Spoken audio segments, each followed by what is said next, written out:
ప్రజా సంకల్పం ప్రశ్నిస్తుంది. ఎవరిని ప్రశ్నిస్తుందంటే తెలంగాణ రైజింగ్ చాలా అద్భుతంగా జరుగుతుంది అని చెప్తున్న మన ప్రియతమ ముఖ్యమంత్రి రేవంత్ రెడ్డి గారిని ఎందుకు ప్రశ్నిస్తున్నామంటే, అయ్యా ముఖ్యమంత్రి గారు, ప్రజలు ఎన్నో సమస్యల మీద, అవినీతి అక్రమాల మీద నిత్యం ప్రభుత్వ అధికారిక మాధ్యమాల ద్వారా, సోషల్ మీడియా ద్వారా సంబంధిత అధికారులకు ఫిర్యాదు చేస్తున్నారు వాస్తవాలతో.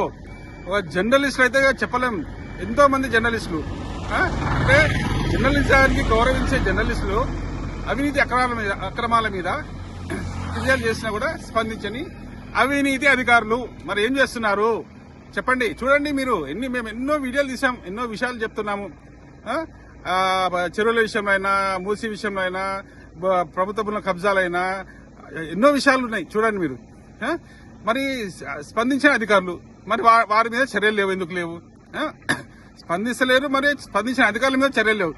ఇప్పటికైనా మేల్కోండి.